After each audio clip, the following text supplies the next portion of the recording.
প্রায় ৩ মাস পর আজ সুপ্রিম কোর্টে ডিএ মামলার শুনানি। আজ থেকে শুরু হচ্ছে দীর্ঘ শুনানি প্রক্রিয়া। মামলা শুনবেন বিচারপতি ঋষিকেশ রায় এবং বিচারপতি প্রশান্ত কুমার মিশ্রের বেঞ্চ। এর আগে 11 বার ডিএ মামলার শুনানি হয়েছে শীর্ষ আদালতে। দ্বাদশ শুনানিতে বড় ঘোষণা, অপেক্ষায় আন্দোলনকারীরা।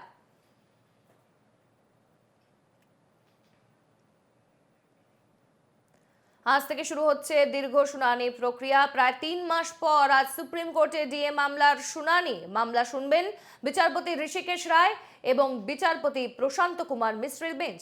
উল্লেখ্য, এর আগে 11 বার ডিএ মামলার শুনানি হয়েছে শীর্ষ আদালতে। এই মুহূর্তে আমরা সরাসরি যাব আমাদের প্রতিনিধি দেবরাজ হালদারের কাছে। দেবরাজ, যেমনটা জানা যাচ্ছে প্রায় 3 মাস পর আজ সুপ্রিম কোর্টে ডিএ মামলা শুনানি। তুমি যেখানে রয়েছো সেখানে সামগ্রিক ছবিটা কি বলছেন আন্দোলনকারীরা, বিস্তারিত জানাও।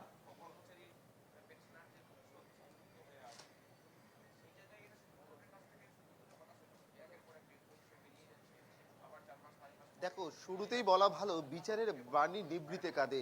কারণ প্রায় 17 দিন ধরে তাদের লাগাতার অনশন চলছে এবং 375 দিনের অবস্থান বিক্ষোভ সব মিলিয়ে তারা কিন্তু ধারাবাহিকভাবে মার্চ মাস থেকে তারা ধর্মঘটেরও ডাক দিচ্ছে। এবং অন্যদিকে তুমি জানো যে আজ থেকেই কিন্তু ধারাবাহিকভাবে সুপ্রিম কোর্টে শুনানিও রয়েছে। সব মিলিয়ে কিন্তু সারাশি চাপ দিচ্ছে শাসককে। সেই কারণে ইতিমধ্যে তার ফল কিন্তু তারা পেয়েছে। দেখতে পাচ্ছ পুরো মঞ্চ জুড়ে যে ছাউনি থাকার কথা, সেই ছাউনি আপাতত নেই। তাদের খোলা আকাশের তলায় কিন্তু তাদের অনশন করতে হচ্ছে। এই সার্বিক পরিস্থিতি নিয়ে কি বলছে? একদিকে শাসকের কিন্তু চোখের বালি এই মঞ্চ, কারণ দীর্ঘ সময় ধরে দেখা গিয়েছে কুণাল ঘোষকে বিভিন্ন রকমের মন্তব্য করতে।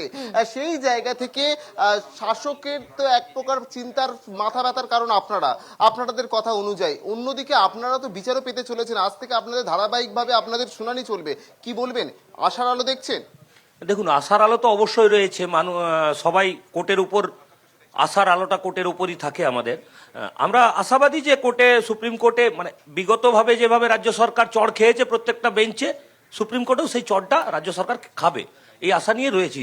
তবু একটা কথা বলে দিই, সুপ্রিম কোর্টে যে মামলাটা চলছে সেটা 2009-এর রোপার উপর, আর এটা চলছে আন্দোলনটা চলছে 2016-র রোপার। যদিও আমরা ওই মামলার পার্টি নই সংগঠনগতভাবে, তবু একজন রাজ্য সরকারি কর্মচারী হিসাবে আশা রাখবো দ্রুত এই বিষয়টা নিষ্পত্তি হোক এবং পশ্চিমবঙ্গের সমস্ত কর্মচারীরা যাতে তাদের সুরাহা পায়, তাদের ন্যায্য বকেয়া ডিএটা পায়, তার ব্যবস্থা হোক। একদমই। তুমি দেখলে যে হাইকোর্টে যেমন একাধিকবার মামলা চলেছে, সেই মামলার এসএলপি। দেবরাজ, খবরে নজর থাকবে আমাদের। আপাতত ধন্যবাদ তোমাকে।